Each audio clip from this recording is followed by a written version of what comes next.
Where would you start? Unless you want to do 2 years of seminary, I'd say go straight for the jugular. The entire Christian faith hinges on the resurrection of Jesus. If it didn't happen, it's a house of cards. Right, so where are the facts, Dr. Habermas? The resurrection narrative is more legend than it is history. Really? Well, not according to historical records. Did you know that we have a report of the resurrection with specific eyewitnesses that dates all the way back to within months of the resurrection itself? But they were already followers of Jesus. Well, not all of them. Think of Saul of Tarsus. He originally was a persecutor of Christians. He hunted them down and killed them. Yet he died the Apostle Paul, proclaiming that Jesus was the Son of God.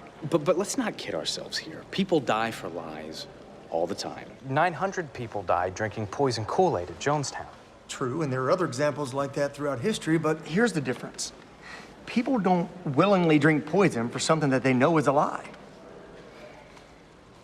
Fair point. If the early church martyrs knew that the resurrection was a hoax, then why would they willingly die for it? Would you? I have one of the fragments in my collection. It's quite a treasure, isn't it?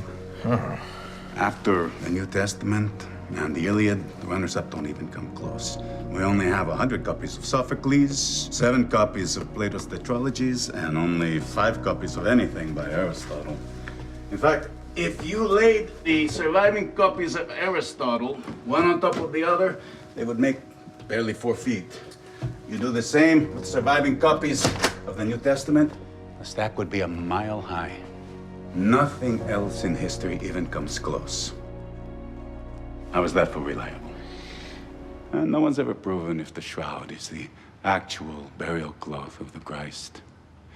But whenever someone looks in those eyes for the first time, the Galilean who hung on the cross 2 millennia ago suddenly becomes a real person. But why would he do it? Why allow himself to be killed? If he really is the Son of God, why not use his power to defend himself? The answer to that is what got me out of the dirt and into the church. It's really very simple. Love.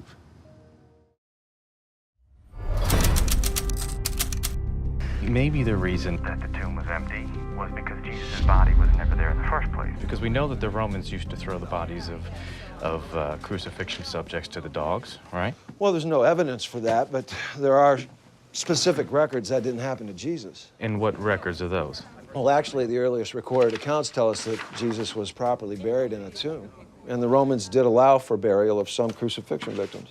But then there's something that still doesn't add up to me about all of these supposed eyewitnesses that claim to have found Jesus' empty tomb. What, the fact that they were all women? Yeah, because we know that according to Jewish customs, women were deemed to be unreliable witnesses. Am I right? Well, true. So why did all 4 gospel writers record that it was women who discovered the empty tomb?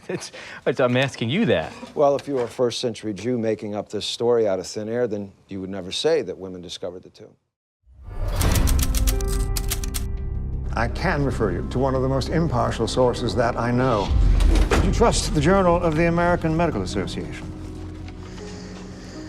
Of course, it is a stellar scientific journal, even I will admit that. On the physical death of Jesus, clearly the weight of the medical and historical evidence indicates that Jesus was dead before the wound to his side was inflicted. Accordingly, interpretations based on the assumption that Jesus did not die on the cross appear to be at odds with modern medical knowledge.